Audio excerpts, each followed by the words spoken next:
Done. Good evening. Yeah. We're all done. We're all ready, and Tony just butted in there. I didn't with butt a in at nice all. little thing. No. You did, Tony. I didn't. I'm not going to bother with in massive introduction because, as if you're tuning in again, it's us. We're the Travelling Gamers. It's myself and Tony. Hello. As you And may have today- heard me before when I didn't butt in at did. all. Okay. He did. Fine.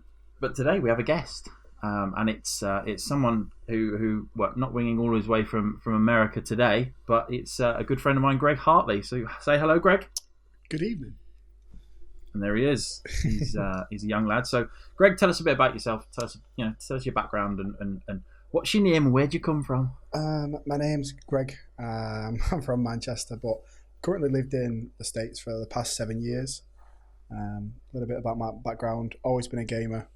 Recently, in the last year or so, got into PC gaming, which was probably one of the best, decisions I've made in a long time. A big football fan. Played football at a pretty high level. Bios come to see me once, so you can ask him if I'm okay or not. But yeah, I'm all about the technology.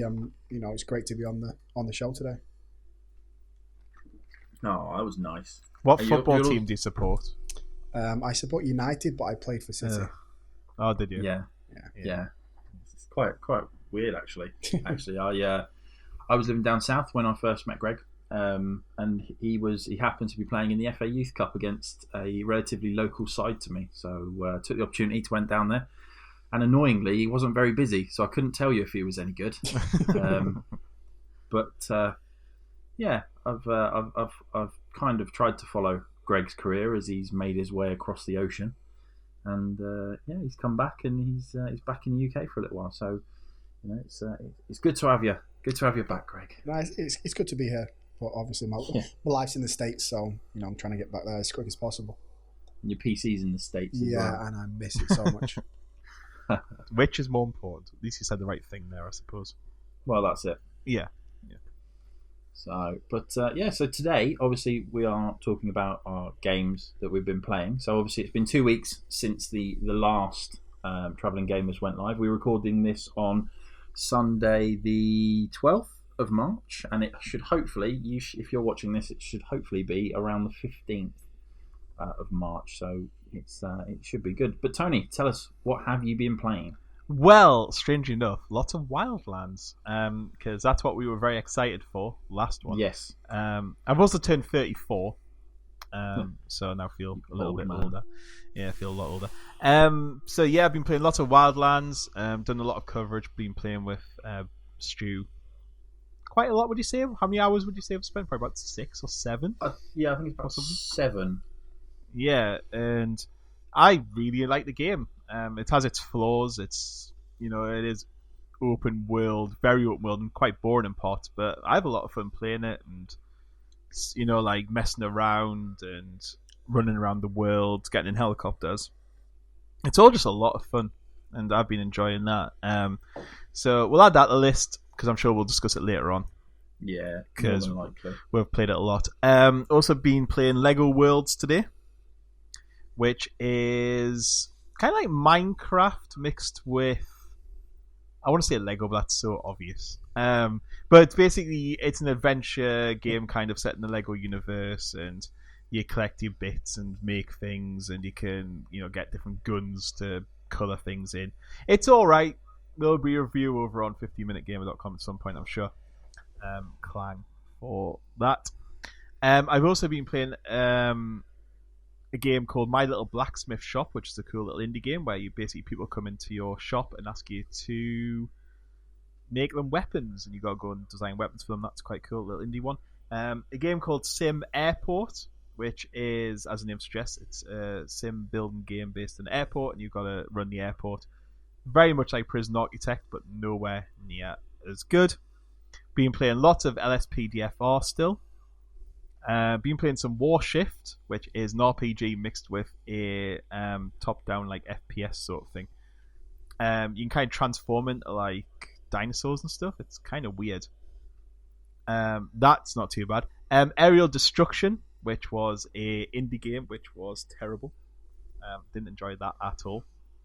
And I think that is about it, to be fair. I would also like to point out that Tony has had a week off. Yes, that is why there's been so many which games. is why there is so many games. And also a game called Finding Bigfoot, which when Stu saw that, Stu was like, "What? Why are you playing that?" Basically, it's kind of like a camping game, and you've got to find Bigfoot in the forest because some people went missing. It's not very good. I refunded that. And a game called Train Valley as well, where it's like a puzzle game mixed with building train tracks between places. That was quite fun. Lots of indie games, but having a week off and just gamed, chilled, relaxed. Done loads of videos, covered loads and loads of Tom Clancy's Ghost Recon, that sort of thing. So that is me playing that. So should we go to Stu or Greg? Oh, let's go, Greg. Let's go, Greg. Well, seeing as all my PC's still at the stateside, I've recently jumped into the console gaming again. But you know, like I said before, I've been into gaming for a long time. So I've had actually PS4 since launch, but sold it. But it was good to get it back again. Since I only got it last week, I've only been playing the typical game, which is FIFA. You know, everybody loves FIFA. I would like to jump in and say I am responsible for Greg getting a PS4 again. I was going to get the Pro, but I just didn't think I needed the 4K just yet. But yeah, so I've been playing FIFA.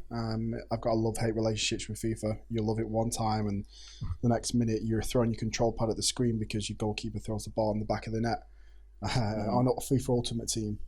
So yeah, I've been playing Rainbow Six Siege. This was one of the big games that I would stream and play on my PC a lot. I love the tactical side of it. I think the market was lacking, you know, a more slow first-person shooter, more like Counter-Strike. I'm sure everybody knows about Counter-Strike. You know, it's a more tactical game. It's not more of a run and gun, and I enjoy that about Rainbow Six Siege. So I definitely had to get that for the PS4. I only had a couple of games, trying to get used to that controller again, because I think I was telling Bow the other day that jumping back onto console with the control pad, it's yeah, I'm definitely not used to it. Yeah, it is tough. Going from, you know, keyboard and mouse, where you've been working for the past 2 years to try and get your keyboard and mouse skills up, when you come back to console, it's, you know, it's like, it's definitely not like riding a bike. You don't just keep it. You definitely forget your muscle memory. And today I bought Battlefield 1. I do like the Battlefield series, and a lot of my friends have the Battlefield 1, so definitely just wanted to get that game to be able to play with a couple of my friends, you know, over here in Manchester, and I'll be definitely jumping in that tonight. Ooh. I won't be joining you tonight. I might actually come on and join you another night though. Definitely. You obviously don't like me that much. What's that? You obviously don't like me that much if you are not going to jump on tonight. Well, you know, by the time we finish this, it's my bedtime. Oh, okay. Oh, yeah, I forgot. You work. Yeah, from home. Work for a living. Yeah. I didn't think Rainbow Six Siege, as much as I enjoyed it, I think we've been a PC gamer for so long, because I've been PC gaming for about 20 years. Yeah. I loved it in part, but it always boiled down to just which team killed the other team first. So, for the tactical element, I loved part of it, but for me, it always kind of just lacked, because you didn't have to save the hostage, you didn't have to do anything, you just had to kill the other team. Which I know, obviously, if you were a tactical squad and you walked in and killed everyone, that's mission complete. Yeah. But I think sometimes I would possibly, like, do you know, like Battlefield, where you get the tickets counting down? Yeah. You get so many chances. Sometimes it might. But I still own that game, and I sell every single game I buy. And that's one of the only games I've actually kept. Oh. Because I still have faith. It's still going. It's still getting things done to it. It's still got maps on. And Stu was really good at it when we used to play with you and Nathan. Well, I don't want to say, but yeah, him and Nathan were just like, you're brilliant on that sort of thing. Like you, I use the mouse and keyboard quite a lot. So when I go onto a shooter on the PlayStation, I'm a bit slow because it does take that little bit longer to swing round or aim your shot or whatever. So, but yeah, good choice to go for that. Yeah, I actually played obviously played the PC beta when it came out, and you know, I enjoyed it on that. So I definitely knew I needed to get the game, and you know, it was on sale today in game. So I thought, you know what, I got my clean sheet bonus from yesterday's game, so I thought I would use that to get a new game. Awesome. Always a good. Did you play Police Quest SWAT 4? I think it was on the PC. I did not. No. You have to pick that up. It's on Good Old Games when you get back. Okay. It's about $5 or $6, not expensive. But if you like tactical shooters, it's very tactical in the way that you've got to plan your entrance and where you go and clear rooms properly and flashbang them, and you don't know what's behind the door, and you've got to put cameras underneath and search through and block doors off to make sure no one comes and gets you. And you've got a squad of 5, and you've got to like stack them up and send them indoors. If you like your tactical shooters, it's a very good game. I'll definitely look into that. There's a Tony top tip. Yep. For someone who plays far too many games. What about you, Stu? What have you been playing? Oh, where do I begin? Horizon Zero Dawn. Oh, I keep meaning to pick that up. The game is absolutely beautiful. I spent a few hours with it tonight, just meandering around the map, stopping and looking, and just looking in admiration of the job that Guerrilla Games have done. The game itself is solid. You know, there's not really that many bad things that I can say about it. It is a bit hard sometimes. I mean, after all, you are playing a human against these massive, monstrous machines, which is never going to be easy. But there's always every sort of monster or mechanical animal has got a weakness. So it's up to you to exploit that weakness, which is the good thing about the game. The sound is fantastic. You know, the sound echoes when you're inside mountains and things like that. You know, Guerrilla Games have really spent a lot of time fine-tuning it, getting it right before releasing it, as opposed to the way a lot of companies do nowadays. Obviously, it had a day one patch, but I think that's generally the norm for games these days. But I don't remember there being another patch since then, so they've obviously got the game pretty spot on first. Wildlands is another one. Fantastic game. Absolutely enjoyed it, and have enjoyed playing it and just messing about with Tony, who is rubbish at stealth. Yeah, me and stealth. Jeez, I don't know why I recommend tactical shooters, because just strange enough, I'm just as rubbish as them. But the amount of times that Stu goes, right, we're just going to go around this building really quietly, followed by me swearing. I think it's more I think it's more when we're coming in like in a car and you're driving and you like to drive and park right in front of somebody. Or like I did, just put you in the boot and then drive. Yeah, and just let me out. drive into the base whilst I was in the boot of the car. Yeah, that was fantastic. Thank you very much. Yeah, it's a good mess around game. Yeah, I've been playing a bit of Siege as well. Cool. Some of the Year 2 content, trying out the new operators. Oh, what they're like? Are they good? Yeah, they're not bad actually. Mira, who essentially she puts a massive breakable window in a reinforced wall, is quite good. The other one I haven't really tried that much, but the other character can see footsteps and things like that. But I just like to echo like what Greg said. It's a fantastic game. The tactical element of it, and I fell in love when I played the closed beta. I think it was on the PS4, and it came out just before EGX last year, or was it 2 years ago now, isn't it? Yeah, 2 years ago. And I remember me and Nathan, Bada Bada Boom on the PSN. We played it absolutely loads, and we got really, really good at it, like to the point where we'd play a game and we'd absolutely own the opponents. That we saw it at Eurogamer and we thought, well, let's just have a little bit of a laugh, Got in the queue, was like, oh no, we've been playing it like all week, on the closed alpha, and the people that were on the team with us, they were like, oh, we'll be all right then, we've got a couple of people who have played it loads, and we were like, yeah, no, it's all right, we'll try and show you the ropes and what have you. And we got absolutely battered. Partially, I'd like to blame it on the fact that Ubisoft brought a different build of the game to Eurogamer. It's a good excuse. And that was the only reason why we got beaten. It was glitchy as hell. But yeah, the game itself is just phenomenal. There's definite teamwork elements that you have to use. Aside from that, a little bit of FIFA. Pro clubs as usual. I think that's pretty much all I've been playing, which sucks a bit really, but I mean, you've got two relatively new releases. You've got Old Faithful in FIFA and Rainbow Six Siege. I mean, We spent a lot of time on Tom Clancy as well, to be fair, so you couldn't have got much more time in. No, this is true. And I've also got my PC back up and running.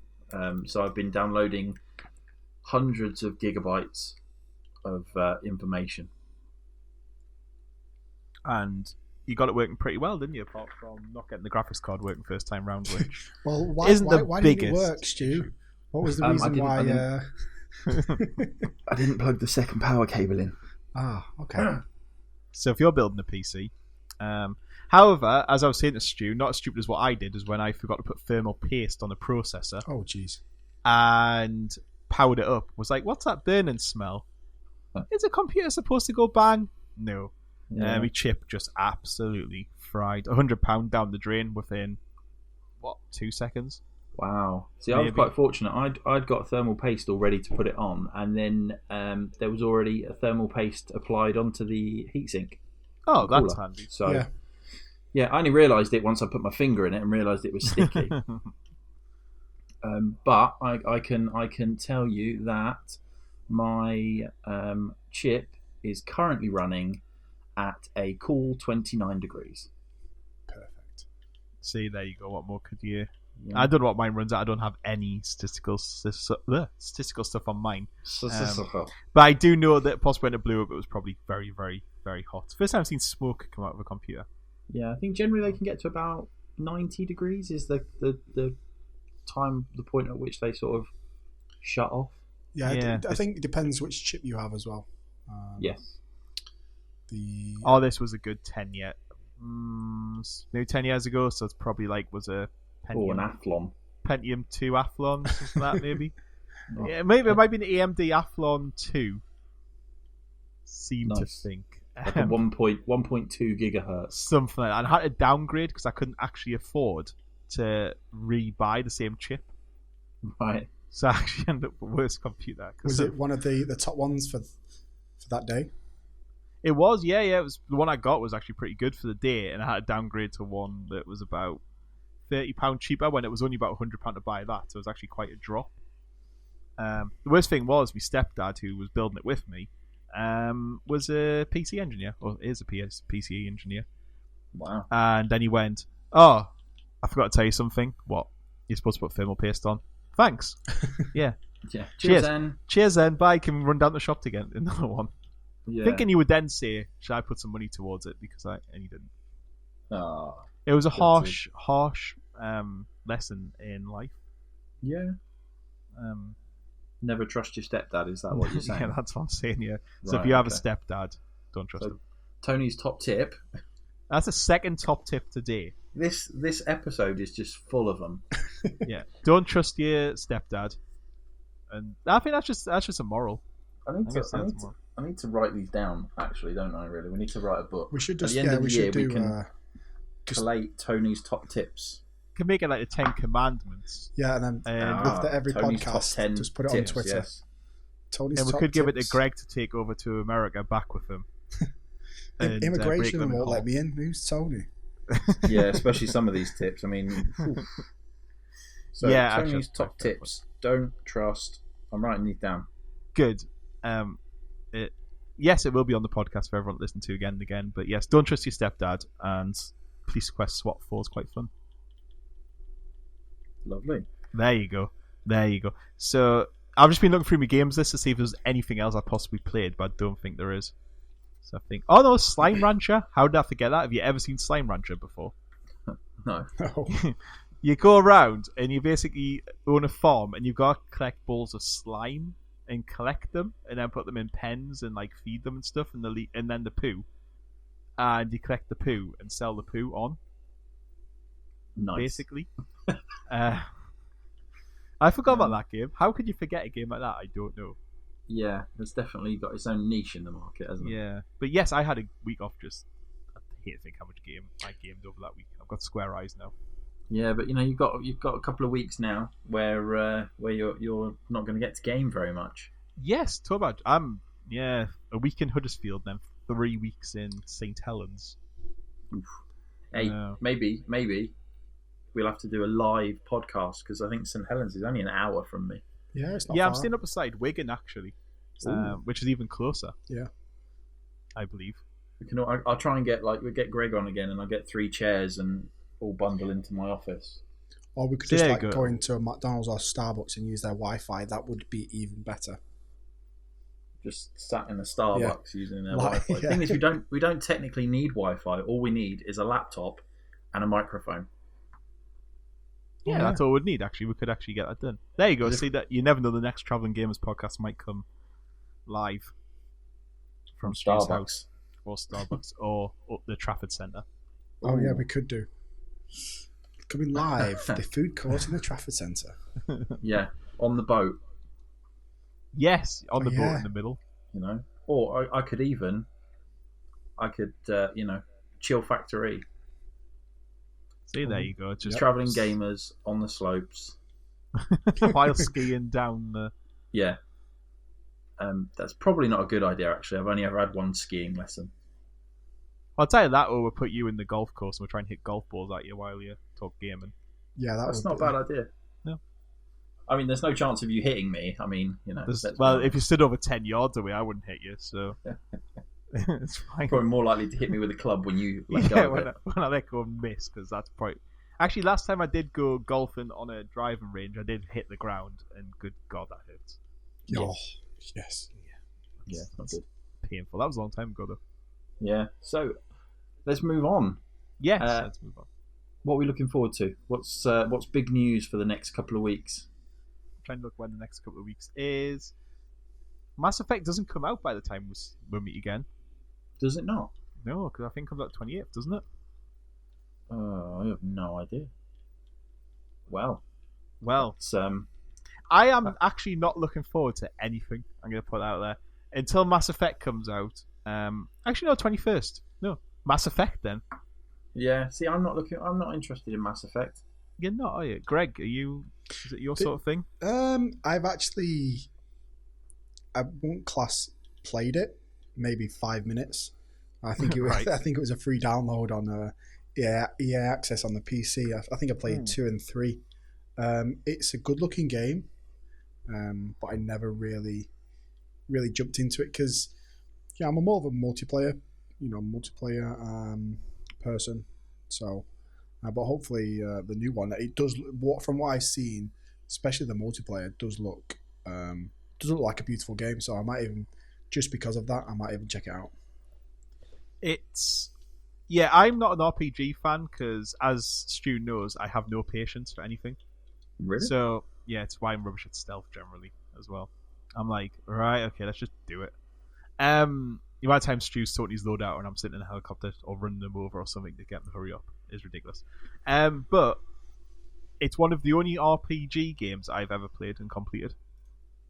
But I think because of its sci-fi setting, I can relate to it a bit more because I like sci-fi. Whereas a lot of RPGs tend to be set with like dragons or dwarfs or stuff like that, and obviously I'm not really into that sort of stuff generally. So I think with that as being in space RPG where it's very sci-fi and the spaceships and laser guns, I can relate to it quite a lot, and I quite enjoy it because of that aspect. Number Lovely. 1 was really good. Number 2 was pretty good. Number 3, I really enjoyed. So I'm looking forward to this one. And also, as a person who likes to play on the PlayStation singly quite often, it's my sort of game because it means I can just sit down for an hour and play. And I don't have to wait for something to come on, or only have an hour because they're only on for an hour or stuff like that. And I'm hoping St. Helens has a nice hotel room where I can sit down and play it all night long. Lovely. Hopefully. But yeah, I think that's all the next 2 weeks. I don't think much else is coming out, to be fair. No, I think you might be right, actually. Because very unlikely, I don't know what's coming out, and I haven't really kept an eye on anything that's coming out, really. What about you, Stu? This is the Police is coming out for PS4. I've already played that. It's strange enough, I have played that. It is an interesting one, but the one thing it doesn't do, and it's why I don't like it, is I don't know, something just didn't drag me in about This Is the Police, and I don't know what it was. It's got an interesting little side story where you've got to make as much money because you're a corrupt cop. Right. So you're supposed to be making money on the side, and you can like sell like guns to the mafia and stuff.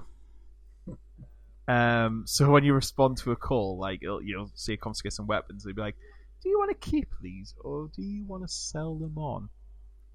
But I've done about 10 video playthrough on it. Yeah, you did. You did indeed. And I can remember it being alright. I just stopped for some reason though. Yeah, it reminds me very much of Hotline Miami. That kind of thing. Yeah, I would kind of say it's more like, I don't know how to describe it really. But basically, a crime will come up. You choose how many officers you're going to send there. You've also got to look after your officers as well, so they'll go like the sick. So you got to decide if you're going to let them have a sick day or not. Right.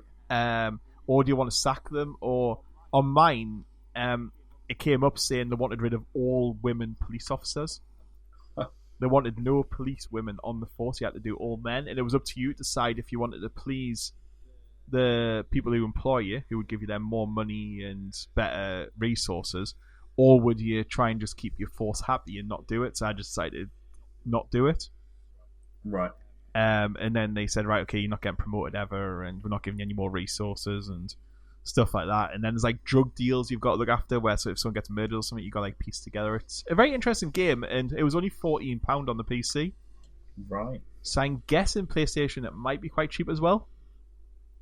Yeah, I think it's... I can't remember. Because it's coming out as a physical release as well as digital. Oh, is it really? Yeah, so I actually think it is around the £15 to £17 mark. Although, obviously, as I run thumbculture.co.uk, Clang, I've put in a request for a review code. So it's, hopefully. Yes, well done. You hadn't mentioned Thumb Culture, and it's been half an hour. I know. Well done. Check me well out. done. Yeah, That's pretty. well done, Stu. Well, because you messed up the introduction. I'd planned out a whole introduction where About I was Thumb going Culture. to... Yeah, literally, I was going to talk for 10 minutes about Thumb Culture. No, I was going to say how, the collaboration between 15 Minute Gamer and Thumb Culture, but you messed it all up. It's just, yeah, we can start recording again if you want. No, it's okay. No. I'll let it go this time. Just don't let it happen again. But yeah, no, This Is the Police was a bit of an interesting one. There's also another one which I was playing as well, which was Police Tactics Imperial, which I quite enjoyed as well. However, I do find with a lot of them games, because I do like them, with doing previous jobs as I have, a 911 operator as well, where you responded to calls and stuff. That's a fun little game. Is you don't get that satisfaction of a crime because you either won them, you send the police, and then nothing happens because you don't know what the report is afterwards. And I think, if a call comes through, I kind of want to know exactly what happened afterwards, or have the chance to look at what happened afterwards. Yeah, you want to know the outcome, don't you? Yeah, not just someone's arrested. Well, why were they arrested? Why did you get injured? Why was the police injured? Was it because I didn't send enough units there, or have I not armed them enough or something? And it doesn't tell you any of that side of things. It's just like, yeah, they're injured or dead. And it's like, well, okay, I want to resolve that for next time. Yeah, you kind of just have to accept it. Yeah, and a lot of the calls get repetitive in it as well. However, 911 operator, actually, you could download your own city into it. Right. So you could type in Newcastle or whatever, and it'll actually use the proper streets from your city. Blimey. And the proper maps, which was a very nice little feature, I thought. Have you got a video of that on the... there is video, yes, over on YouTube? 15 Minute Gamer. There's 4 videos up of it. Have you done one of Newcastle yet? I haven't, no, that will be coming this week, so I'm going to do a review on it. Lovely.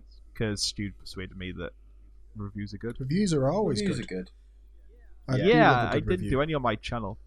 So I've now started doing reviews on my channel, and starting doing more of my opinions as well, because I just was playing games and not talking about them afterwards, or why I stopped playing them, or and stuff like that. That's the kind of stuff that people want to know, I think, when they watch a review. When I try and do a review over on Thumb Culture, I try and keep it short. You try and keep it to around the 3 or 4 minute mark, but generally you try and do a spoiler-free review, give them the ideas of what's happening on the game, give them the is this good enough. This last week we've had a new update for No Man's Sky. Yes, that's what I was going to talk about, actually. Yeah, and it's actually if you look at the update, it's actually quite good. They've added vehicles and different classes for your spaceships and your weapons and stuff like that, and they've added a few more bits that you can do to your bases. And there's a video on Thumb Culture where it's is it enough to bring you back to it, kind of thing. And I don't think it is enough. It's a difficult one. If you own the game, it's okay. If you don't own the game, there's not enough there to pull you in and make you buy it, in my opinion. Yeah, I did a vote on Twitter earlier, actually. I partook. Good. I had 33 votes in 4 hours, so it's still got 20 hours left. Yes, 21%. Strange enough. No, 18%. What was the question, Tony? Does anyone else have faith left in No Man's Sky? Yeah. So yes, 21%. No, 18%. What was 12%? And Just Give Me Pizza was 49%. So I think obviously a lot of people are hungry. Obviously, I mean, to be fair, 4 hours ago it was dinner time. It was, so these people had different things on their mind apart from No Man's Sky. However, when I watched that update, it was almost looking like the game that I was always hoping for at the beginning. Yeah. And when I was watching the vehicles, like there's 3 different types of vehicles now. Which video did you watch? It was a video on the No, which are a YouTube channel. So they were just discussing it, and it was just showing like some of the building, and you can build race tracks and stuff now. Apparently, I don't know why. But you can. Yeah. Again, it said so you can challenge your friends, and as Stu pointed out on Twitter, well, it doesn't have that multiplayer. If I had that multiplayer where I could invite Stu onto my planet and give me a race, yeah, I'd probably think, oh, this is actually pretty good because he might upgrade his differently or whatever. I don't know how the vehicles work in the game. But for me, I sold it. Would I be tempted to spend another £25 to come back to it? Probably not. No, I don't think so. Have you played No Man's Sky, Greg? I have not. I never really gave it the time of day. It just wasn't one of the games that I was looking forward to when it came out. And then, obviously, the controversial stuff that happened after it came out, I was like, no, not going to give it the time of day. Even after the updates they pushed out. So no, I probably will never pick it up. I probably won't even look into it. And no, I pre-ordered it stupidly. Yeah, I bought it new because I thought it's got lots of promise, and then obviously, as you say, all the controversy that came out with it. I think they can do as many updates to that game as they want, but it's going to be tarnished with that brush for forevermore. And unfortunately, so will Hello Games. Although, if the stories are true, that Sony forced them to release a unfinished product because they wanted it out for a certain release window. If those stories are true, then you can only blame Sony for the lack of anything, really, to be fair, with the game. But unfortunately, I don't think. I mean, I'm not going to get rid of it now because it's not worth me. It's not worth me trading it in or getting rid of it. I mean, I don't even know what I'd get. I'd probably get a packet of Walker's Crisps or something. Probably prawn cocktail though. Yeah. Damn! Why would you say that? I'm going to go and trade it in tomorrow. I think I think you could do a whole podcast on No Man's Sky, to be fair, because it is that irritating. I think Sony did rush them out, and when Hello Games put a tiny bit of a delay in, they were getting death threats and everything. Yeah. Like, I think at that point they kind of just went, right, okay, let's just get it out there into the domain. And I don't think they expected as much backlash as they got. Yeah. I think Sony kind of just threw them under the bus at that point. Massively. And just went, nah, that would do for us. Yeah. And Hello Games reacted in their way, which they thought was the correct way, but was in fact the worst possible way they could have, by going silent. Yeah. Then putting up a fake hack to say that Twitter had been hacked. Was it a fake hack? Was it? It was totally fake because the update just happened to drop like 2 weeks later. Do you not think maybe they were trying to get a bit more people talking about the game as well? Possibly. So like a fake hack would probably sum that up, you know. Oh yeah, no, I'm agreeing. But with you. whatever kind of happened, I think they did it to do that. But it was just Sony could handle those better. They could handle those better. And I think if they'd been given another year to bring it out, I think they could have had one hell of a game on the hands, and they'd shown already after 2 updates what they could have had.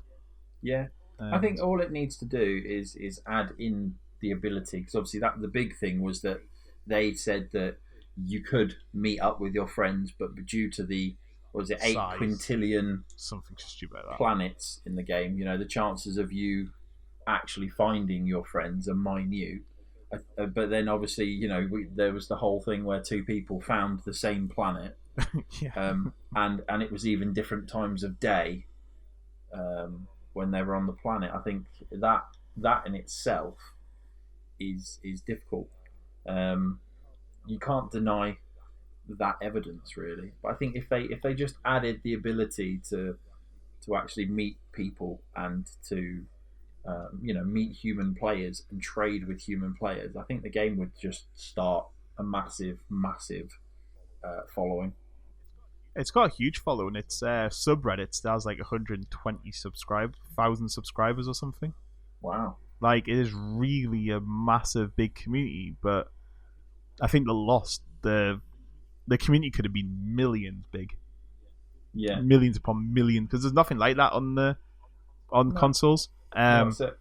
You know, PC, I don't know how much you pay other games, Greg, but you know, you've got Star Citizen, I Elite was Dangerous. just thinking about that then. I did actually buy Elite Dangerous. Oh, did you? Enough, okay. yeah. A couple of my American friends are really big, you know, PC gamers, and they have all the joysticks and the thruster levers and stuff like that. So it's kind of like their racing simulator. So I jumped into it. I did enjoy it, but funnily enough, I actually had to get a refund from Steam because I bought the code from G2A. Yes. Funnily enough, a message popped up saying your payment didn't go through on Steam. I was like, well, I didn't pay for the game. I got it from, you know, G2A. So obviously the person that I bought it from didn't, you know, pay for it properly. So yeah, I actually got the refund and didn't really buy it again. So, but the time I played on it, I enjoyed it. I thought it was a really good looking game. I thought it was, you know, just being able to, like you were saying, like with the quintillion galaxies and planets you could go to, it's just, you know, everything, you know, it was just the limits. There was no limits. You could go anywhere you wanted. But yeah. Elite Dangerous smashed like anything. Like the places you could go and the things you could do were just stupid. Yeah. Like, did you check out Star Citizen? I did not know. No, that's the most kickstarted game ever or something. It's raised so much money, but that one actually has competitive elements in where you can fight against other people's ships and stuff quite easily. And it has whole arenas dedicated to just fight, like starships fighting each other. And you can board other ships as well. So if you have a crew, you can have a crew of like 2 or 3 people on the ship. Mm-hmm. And you can like dock with the ship you're trying to attack and like go on. It goes into a first person shooter mode. And you can just get your guns out and start shooting everyone. Jeez. Well, I did read an article about that. There was 2 different factions that were having, you know, an online battle, and they were saying it was like over $200,000 of actual money, real money lost in obviously the battle, because, you know, the people buy ships and, you know, pay for stuff, and it was just incredible. You've actually got to buy insurance, Stuart. I don't know if you know, but you actually got to buy real insurance for your ships.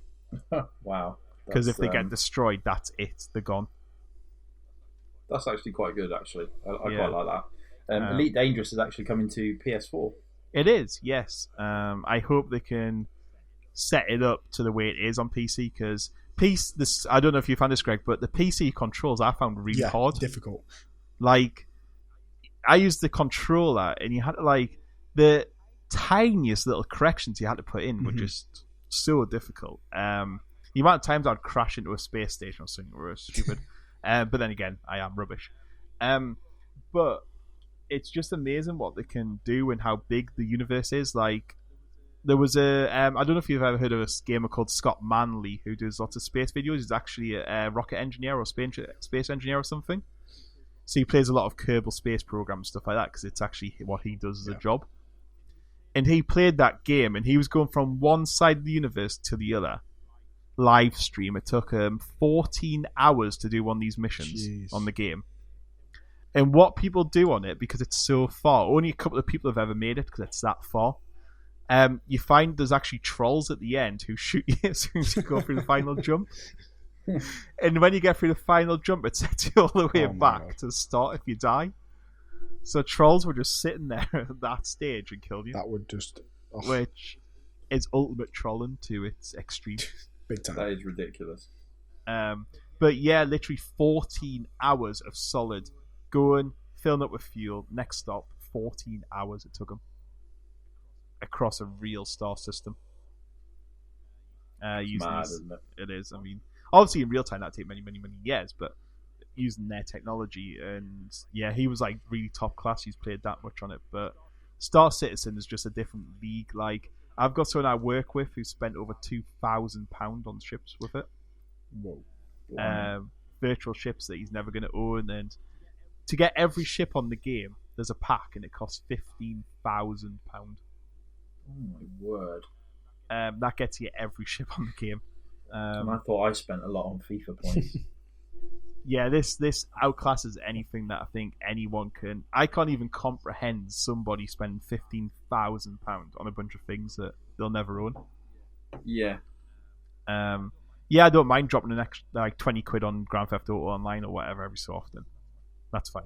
Or say, if you want the newest person on Rainbow Six or whatever, you haven't got enough, whatever. Yeah, drop a couple of quid, drop 8 quid or whatever. But £15,000. Yeah, that's a bit insane. I wonder how many people have actually bought that back. I would hate to think. I paid $40 for the game and I got one ship with it. Every ship's around about $15. The beginning ships are about $15, which isn't that bad. I don't think $15, not that much. However, most ships above that are like $1,000, $2,000, $3,000. There's some like $5,000 easily. And there's not just one ship. There's about 100 to get. Like there's hundreds of hundreds. But if you ever look at it, you'll never see anything so beautiful. And the ships are gorgeous. My computer doesn't run it. Really? Yeah, that's how good. I mean, if I try and record at the same time as playing it, I can't run it. That's on my PC, which isn't the best, but it's certainly not the worst. Whoa, yeah. But yeah, check it out. If anyone's ever just Google Star Citizen and look at the ships you can buy, and they're just gorgeous. Like it's every sci-fi person's dream. Of just how amazing these things are. They all have different specs and different codes and different weapons and different colors, and there's a first-person shooter element to it, and yeah, it just makes most other games look tiny. You can get spaceships that are fast, that like you can take part in races in. But yeah, if you go on the website, click on ships and then pay for it, you can sort of see it on there. Ridiculous. I actually got the cost wrong. It's actually $18,000. Jeez. For the top one. It doesn't say how many people have bought it, unfortunately. But you get every ship on the game. It is ridiculous. See, Stu's stunned into silence now. I'm actually gobsmacked. It's something I've obviously just getting back into PC gaming and stuff. It's something that I've never kind of sort of thought about and experienced. But that's just ridiculous. Surely, though, it's like it brings it back to that whole pay-to-win aspect that a lot of people dislike about games these days. Yeah, they do. But this community is so passionate about this game. It's raised something like $40 million of Kickstarter money. I'm not surprised with $18,000 for a that's not airplane. That's not included in the Kickstarter money. That's separate to the Kickstarter money. Good lord. And that's why it just looks and it is quite incredible. In fairness, though, that 18,000 thing, you do get hangar decorations and 20,000 UEC starting money for game launch, so that's absolutely fine. That's fine. You also get some know? skins for it. Skins are always perfect. And a poster. What was I thinking? In you fairness, were just that £18,000. I mean, you do get a lot of ships. You do, yeah. But it's still. The thing is, can you sell them ships once you've got them? I don't think you can. I think you're kind of stuck with them. It's just like, but people go mad for this game. There's thousands upon thousands, and they actually sell you modules as well. So you have to buy the base game and then buy the modules on top as well as your insurance. Don't forget your insurance. They have got you by the short and curlies. They have, haven't they? Like one ship is $150, just for example. You get 6 months insurance. So after 6 months, you have to rebuy insurance to keep your ship if it gets destroyed. Oh, I've heard it all now. So if you don't buy insurance, all your ships get destroyed. You've got no ships.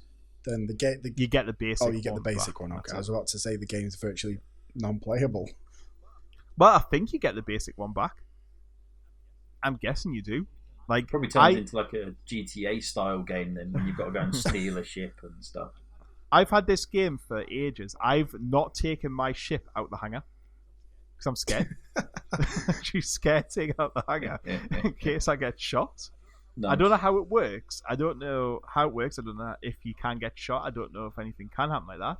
I don't know if you've got to be in a PvP one. But I will not take that ship out of the hangar because I don't want it to get destroyed. That's crazy, isn't it, really, when you think about it, in this current age. It says on here, I've just clicked on the package, the one I've got, and it says you get 3 months insurance. So I'm guessing if I take that out, I'm screwed. You will get blown up. Yeah, because I've got the most basic ship. As soon as you leave your hangar, it's going to get blown up. Yeah, basically. There is probably someone who spends their entire time just staring at the entrance to your hangar. Just waiting for those like 50 experience points. Yeah, probably. It's amazing, isn't it, really? Wow. Games. See, there you go. You wouldn't have thought that, would you? Well, exactly. You learn something new every day. I'm just reading about insurance now. Anyway, we'll move away from the most expensive thing in the world. Because it's just... Oh, there you go. If you don't have insurance, you have to buy credits with money in the game if you've earned enough. Wow. So... Don't play the game anymore, Tony. And you can't carry insurance from one ship to another. So you can't pay like an admin fee. Yeah, can I use my insurance as an excuse to simply ram other ships to death knowing I will get my ship back? Yes, you can. But this is a very bad idea and inconvenient. Wow. I suppose, you got to put a claim in. You've got to get the space insurance broker to come out and assess, whether it was an accident and things like that. Well, there is what will I do with combat insurance fraud. And a ship cannot be sold without a legitimate hull ID code. Claiming on the insurance policy invalidates the hull code on your previous ship.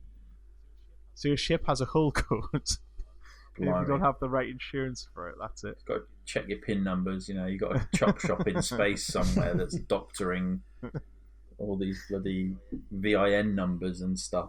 Maybe you could have that job and earn money. You could do. It wouldn't surprise me. It's crazy though, isn't it? Yeah, it's just balmy. And people anyway, on from that. I own that game and I said I've not even taken the ship out of the hangar yet. Maybe I need to buy this game so we can see how long we can last. I said you can pilot ships. You can have somebody on the gun, somebody flying it. You can even have like cluster bots on Robot Wars. You can even have cluster ships come out, so you could jump into the ship and start flying it around and protecting the mothership. Nice. You can do that on Elite Dangerous as well, I think. Actually, I don't know if you can have multiple crews, but there's even planets to land on. Like, it's such a big game; it puts something like No Man's Sky to shame, really. But it's just a cost involved, and once I pay $50 for a game, I expect not to have to pay $18,000 to keep going on it. Yeah. Yeah. But never mind. Anyway, that could be again probably be a whole other podcast. So don't get that. Don't get that. It's pointless. Avoid it. Avoid it at all costs. Unless if you like Star Citizen, you listen to this, then good on you. And I hope you have many happy days with it. Yeah, living in your shoebox. You'd have to after all because that. you've spent all your money on a stupid ship that's not real. Yeah, nah, Bum, it's bum, well bum. enough. Yeah, so no, that's what subject were we covering there? What we're looking forward to? Or something? I can't remember. Yeah, I think so. News. We've kind of gone from news. Yeah. I had no other gaming news actually because I was going to talk about No Man's Sky. Well, the Switch has been released. Moving on, because that's the big news, I suppose, of the last couple of weeks, and many problems and many issues with the Switch have come out. Oh, really? Well, not many, but there's been a few. Yeah, like that. Someone on Twitter has got a left Joy-Con that doesn't work, and there's a video doing the rounds of the screen flickering and stuff like that, and so yeah, I think, but in general, I think it's been a good launch. I still haven't seen any reports on what the cartridges taste like. No, people have been licking them. Oh, obviously. I mean, when someone says, it's a cartridge has had a coating put on it to stop children from swallowing Zelda, you're bound to, aren't you? I still think if you've tasted the cartridge, it's now too late for you not to have swallowed the game. I don't know. I mean, you can lick the cartridge. You don't have to put it right in your mouth, do you? No, I don't always lick things before I put them in my mouth, though. I don't think. I don't really want to elaborate on that, to be honest. I try not to anyway. Yeah. But yeah, I mean, as I say, I think I said it on 50-Minute Gamer on the podcast, was basically, if you're happy paying £280, well, plus Zelda $320 for one game, then I hope you really enjoy it. But I'm not paying £320, £330 to play one game. No, that I have no interest in. I am tempted now to get a Wii U though. Have they dropped in price? Yes, they have dropped slightly. But again, even if it's like £120, that's £120 that I can put towards games on Steam. A Steam sale. How many games could I get on a Steam sale for £120? You could buy a lot of that. Exactly, 8 quintillion. Yeah. You can get No Man's Sky for $23.99 currently on PC. Well, I don't want that game on 2. I don't want to have a game that I don't play on 2 formats. Why not? You might as well, just put more money in. Yeah, why not? Just I'll just buy Star Citizen and buy an £18,000 pack of ships. Yeah. That I can only fly one at a time. Yeah, why not? Exactly. So that was the biggest news. I think the Switch coming out. And the other big news in the industry is the release of Ryzen. Yes. Which I know Greg was, interested in. I mean, I think the industry needed it. I think Intel there was just no one in the market who could, compete with Intel, and Intel's prices were inflated because of that. Now AMD have brought out Ryzen, Ryzen 7. You got the 1700, 1700X, and then the 1800X that can compete with, the same CPUs at half the price. I was looking at a couple of reviews past couple of days, past week, and in game performance, it's not up to what Intel can output. But if you're if you're into video editing and that route, it is much better. People were actually complaining about Ryzen not having the FPS when it came to gaming, but there's actually less of a drawback in gaming than Intel is with video editing in comparison to Ryzen. So I think if I would definitely recommend it for both, especially at the price point. If you're going for a 1800X compared to the i7 7900, which is $1,000, which is $500 more expensive. Why not go for the Ryzen 7? It'll be good to see what they bring out with the Ryzen 5, which is supposed to come out in Q2 of this year. No information out on that yet, but with that coming out as well, that could mess up the market. And you never know, you might see Intel drop prices in their higher end CPUs, which a lot of people want to see. Well, they've had to do it with graphics cards because look at the new NVIDIA 1080 Ti. They've had to. It actually outperforms their really expensive Titan X in most places. Pascal. Yes, I saw that, and I watched another guy do some benchmarks, and I don't know why NVIDIA did that. Why did they bring out a 1080 Ti $300 cheaper than the Titan X, and it outperforms. Well, they reckon it outperforms it. The AMD are working on a graphics card that's gonna be as good as the 1080 Ti. So what they've done is preempted it and released this 1080 Ti to kind of get people on board and spend the money on that card. Then when the AMD comes out, they'll go, we've done it first, sort of thing. Rather than letting AMD go in below the Titan X with a better card for cheaper. So they've kind of preempted the AMD doing something good, which is good because, again, it'll push the prices down because I need a new graphics card for mine because I'm not really happy with the 970. I could do something a little bit better. But it's just so expensive. Yeah, very expensive. Like, I really love the 1080 Ti, but I haven't got £500-600 to spend on a graphics card.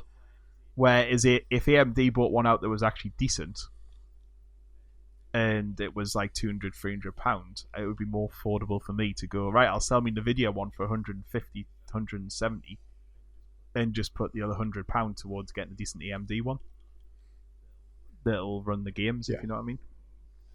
Whereas at the moment there's no competition. It's either NVIDIA or an AMD card, and the AMD cards are getting better, but they're still not up to AMD really at the moment. But that's what the rumor is. That's why they've done it, to kind of preempt the AMD are gonna release a really good card soon. I think they will do. I think they've gone in the right direction with Ryzen. So I think if they put the same amount of effort, and commitment into making this CPU, I think they can do it with their GPUs as well. I think in both markets, CPU and GPU, I think Intel and NVIDIA have really, paved the way for what we should expect, but they also need that competition to push both competitions, because it's just like in life with me as a goalkeeper. I've had a time in my life where I didn't have that competition and my performances dropped because of it. Because you didn't have someone pushing you. And when I've had a person who's been pushing me as the second choice, that's when I've had my best performances, and I think that goes.